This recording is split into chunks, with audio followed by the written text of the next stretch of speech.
Bonjour, c'est Jules Lavie pour Code Source, le podcast d'actualité du Parisien.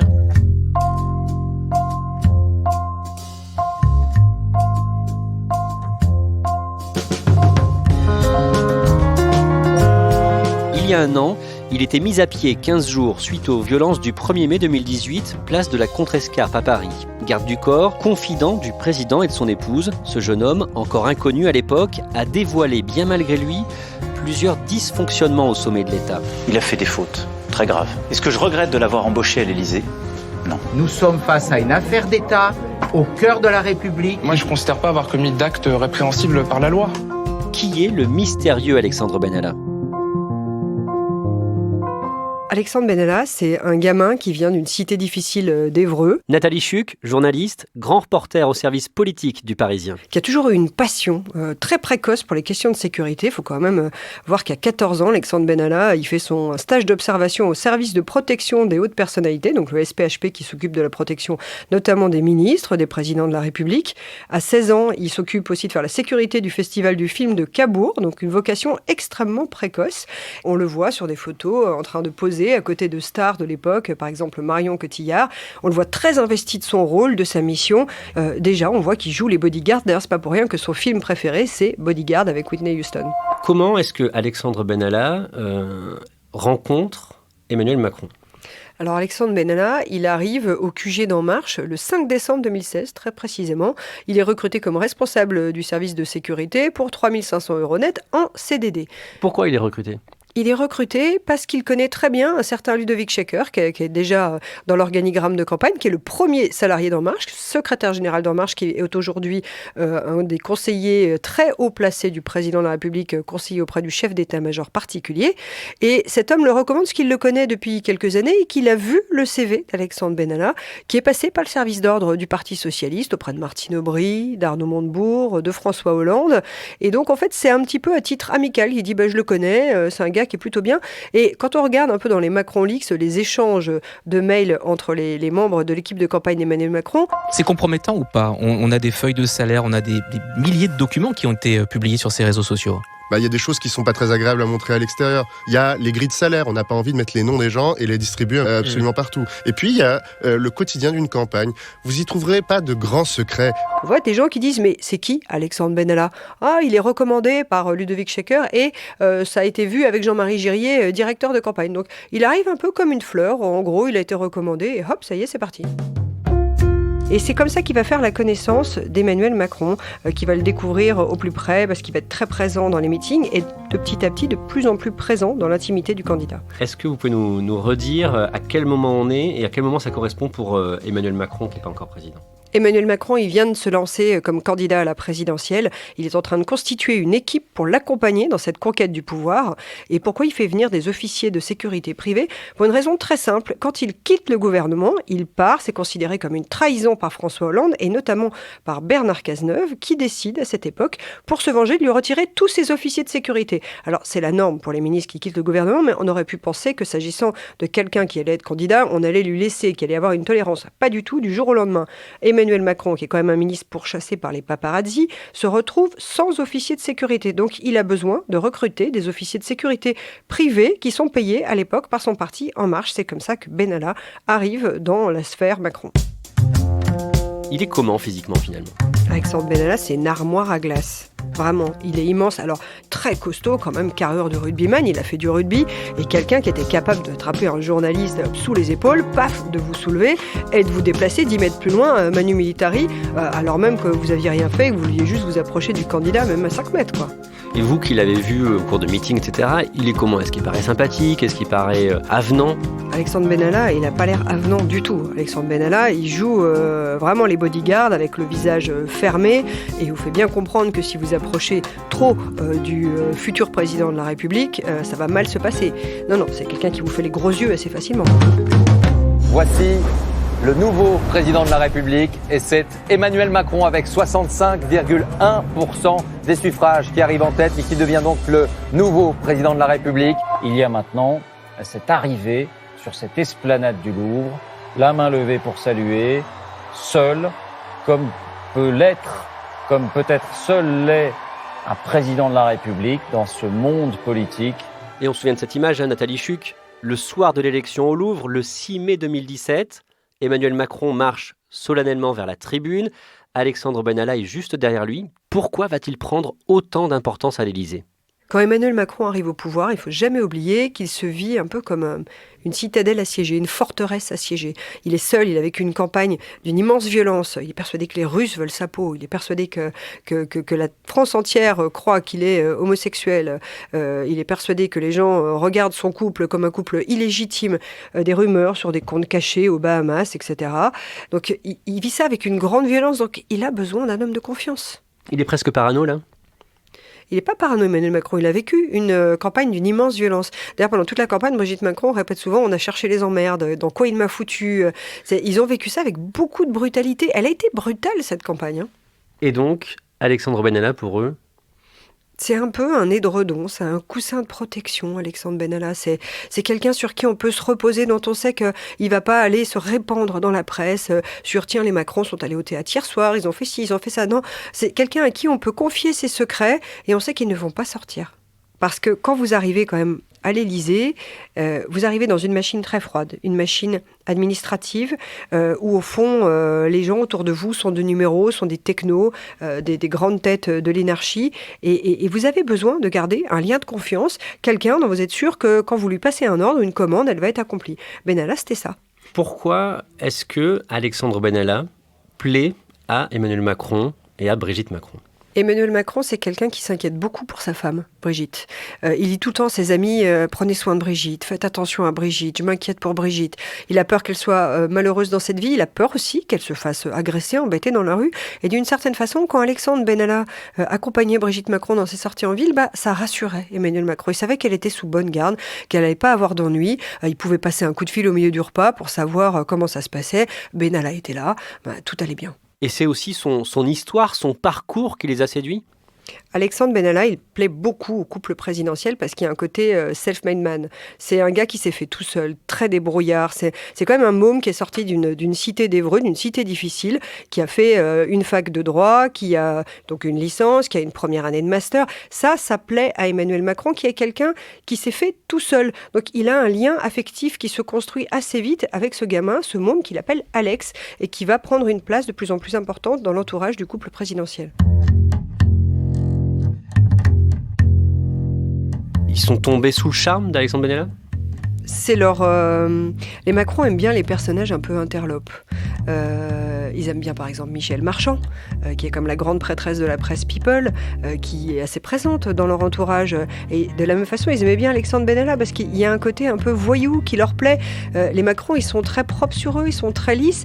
Mais quand on regarde un peu dans leur entourage, ils aiment bien les gens qui ont des aspérités, qui grattent, qui ont des parcours un peu originaux. Puis ce côté, ce gamin qui a beaucoup d'ambition et qui tient tête aux plus hautes personnalités de la sécurité, qui tient tête à des hauts conseillers à l'Élysée, ça leur plaît, au fond, ça les amuse, ils trouvent ça drôle, ils trouvent ça transgressif. Les Macron, c'est un couple transgressif. Et concrètement, qu'est-ce qu'il fait pour eux ? C'est l'homme de confiance, d'une certaine façon, j'allais dire, même s'il est question de contrat russe dans cette affaire, c'est un peu l'œil de Moscou d'Emmanuel Macron. Il a été instruit par son passage à l'Élysée, au moment où il était numéro 3, secrétaire général adjoint de François Hollande, des guerres de police qui se produisent au plus haut sommet de l'État. Il sait très bien qu'à l'Élysée, les murs ont des oreilles, que les gens sont peu discrets, y compris les policiers du groupe de sécurité de la présidence de la République, le fameux GSPR. Donc il a besoin d'un homme de confiance. Et cet homme de confiance, dans sa sécurité, dans son intimité, ça va devenir Alexandre Benalla. Benalla, qu'est-ce qu'il fait auprès du couple Macron ? C'est l'homme à tout faire. C'est lui qui va chercher, par exemple, les billets pour une pièce de théâtre, parce que les Macron aiment beaucoup sortir. Ils sortent 2 à 3 fois par semaine. Personne ne le sait. Ils vont dans des restaurants assez chics de la capitale. Ils vont au théâtre. On le sait assez peu. Benalla protégeait cette intimité. C'est aussi lui, par exemple, qui accompagnait Brigitte Macron dans ses déjeuners dans Paris. Il était là. Il y a toujours un officier du GSPR, mais il y a aussi Alexandre Benalla qui était là, présent. C'est lui qui raccompagnait les filles de Brigitte Macron jusqu'à leur domicile parisien, parce que c'est quand même... la famille Macron subit des menaces assez importantes. Ils ont reçu des courriers en disant on va tous vous buter, les Macron. Donc Benalla, ça rassurait Brigitte Macron et Emmanuel Macron de par sa simple présence. Petit à petit, il est rentré vraiment dans le cercle très privé. Il avait un double des clés de la maison du Touquet qu'il allait ouvrir quand il fallait faire une inspection de sécurité avant que le couple présidentiel arrive. Ils avaient besoin de quelqu'un qui était capable de la fermer, de la boucler et de préserver leur intimité. Donc vraiment, dans la sphère familiale, intime, privée, c'est presque un membre de la famille. Et Alexandre Benalla joue aussi un rôle qui est totalement méconnu à l'Élysée. Quand, par exemple, Emmanuel Macron donnait un ordre à l'un de ses hauts conseillers du cabinet en lui disant « Voilà, je souhaiterais que vous fassiez telle et telle chose », si cet ordre n'était pas suivi des faits, eh bien, qu'est-ce qu'il faisait ? Il demandait à Alexandre Benalla d'aller voir le conseiller en question pour lui rappeler qu'il n'avait pas accompli la mission qu'il était censé accomplir. Donc, il servait aussi un petit peu de courroie de transmission. À l'Élysée, on l'appelle Alex. Certains conseillers du château disent que c'était un petit peu notre grand frère. Et d'ailleurs, il ne se prive pas de dire que quand un journaliste devenait un petit peu trop pressant, on envoyait Benalla, il lui mettait une rouste, c'est ce qui m'a été dit au château, et puis tout le monde était content. Une rouste, c'est-à-dire ? On virait de façon un petit peu musclée des journalistes. Il y a quand même la propension de Benalla à jouer les gros bras, elle est connue de longue date. Il suffit de regarder des images d'un meeting à Caen d'Emmanuel Macron qui date de mars 2017. On voit distinctement Benalla qui soulève un journaliste de Public Sénat qui voulait simplement prendre une photo du candidat. Et il le ceinture de façon quand même assez brutale. Il faut quand même se souvenir aussi que c'est lui qui a soumis un devis au directeur de campagne Jean-Marie Girier qui l'a refusé pour acheter 2 pistolets avec holster, des balles, des sacs d'assaut et un flashball. Ça a évidemment été refusé, donc c'est quelqu'un qui aime bien jouer les costauds, quoi. Alexandre Benalla, est-ce qu'il a pu, quelque part, pour employer une expression vulgaire, péter un câble ?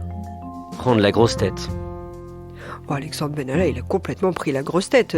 On peut se demander raisonnablement qui sont les gens qui l'ont, entre guillemets, balancé, mais vraisemblablement des gens qui en ont assez. On a eu ras-le-bol de voir ce roquet de 26-27 ans leur donner des ordres comme s'il était le chef du service de sécurité de la présidence, qu'il n'était pas du tout. Donc oui, de toute évidence, Alexandre Benalla, il a pris une énorme grosse tête et il a joué les gros bras à l'excès. Parce qu'Emmanuel Macron l'a laissé faire, parce qu'il ne l'a pas arrêté, et qu'au fond, personne ne s'est senti autorisé à l'arrêter, parce qu'il avait quand même un certain talent pour se revendiquer de prérogatives qui n'étaient pas les siennes. 1er mai 2018, à Paris. Ça se passe pas sur la Contrescarpe dans le 5e arrondissement. Regardez ça, comme il matraque. Et je pense qu'il se prend au jeu, Alexandre Benalla. Et manifestement, il dérape. Éric Pelletier, grand reporter au service police-justice du Parisien. Il se sent finalement comme un officier de sécurité, alors qu'il n'est pas lui-même officier de sécurité. Éric Pelletier, on le pense proche du président Alexandre Benalla, et du coup, il a droit à tout. Il a droit absolument à tout, en tout cas des choses qui peuvent questionner. Il n'arrive pas dans un premier temps à obtenir ses armes et à force d'insistance, il les réussit. On peut se poser la question de savoir s'il a besoin de 4 passeports diplomatiques et de service. À l'évidence, la réponse est non, mais il les obtient. Tous ses caprices lui sont passés.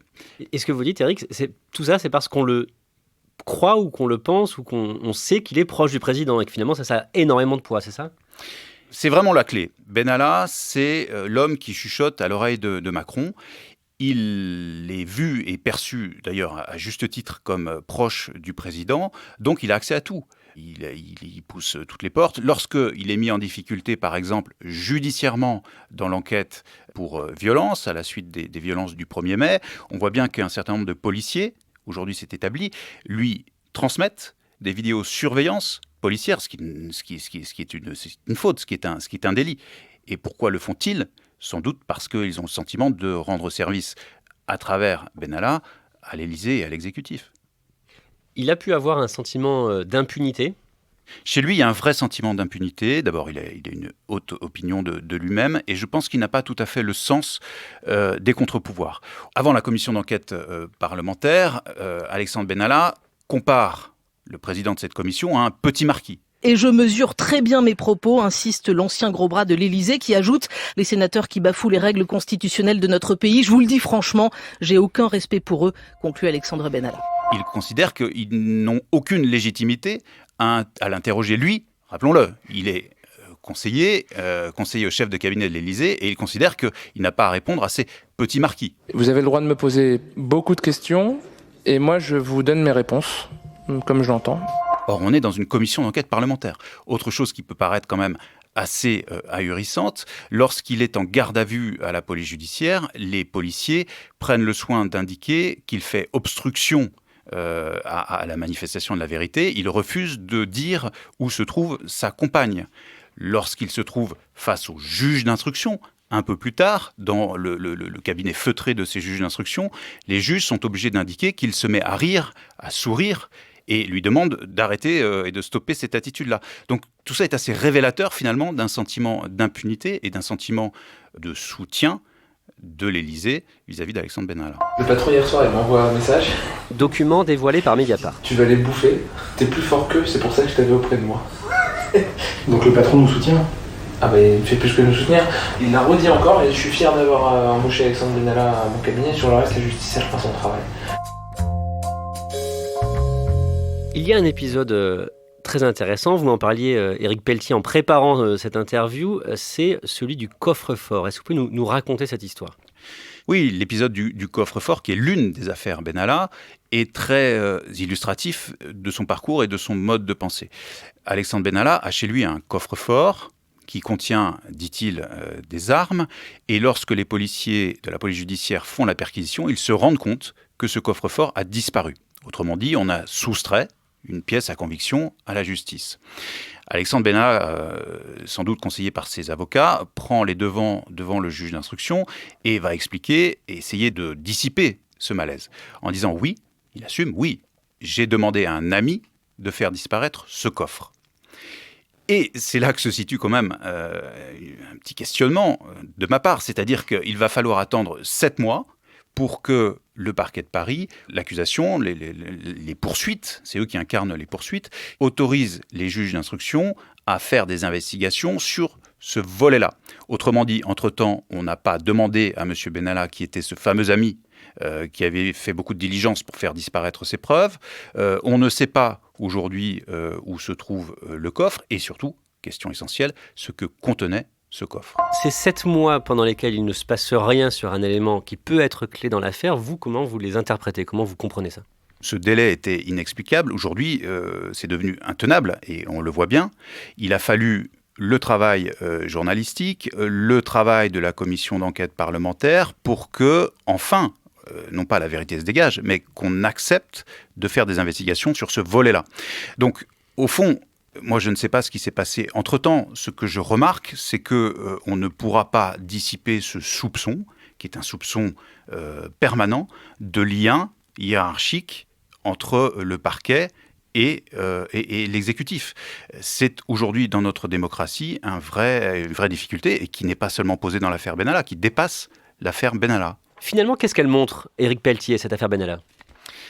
La Ve République est une sorte de monarchie républicaine, puisque Alexandre Benalla, qui est un jeune homme, un simple conseiller, va réussir à obtenir des passe-droits, tout simplement parce qu'il se revendique de la proximité avec le président de la République. Et pour cette raison-là, l'administration va se montrer d'une soumission, voire d'une servilité sur laquelle on peut s'interroger.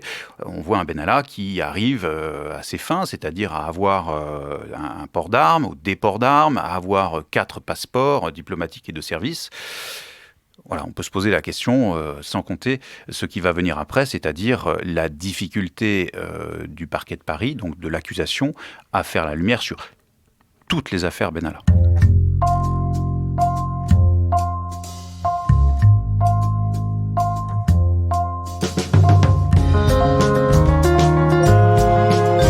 Merci à Nathalie Chuc et Éric Pelletier. Code Source est le podcast d'actualité du Parisien. Production et montage Jeanne Boisec.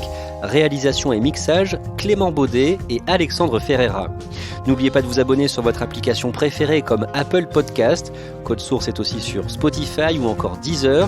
Pour suivre l'actualité en direct, rendez-vous sur leparisien.fr.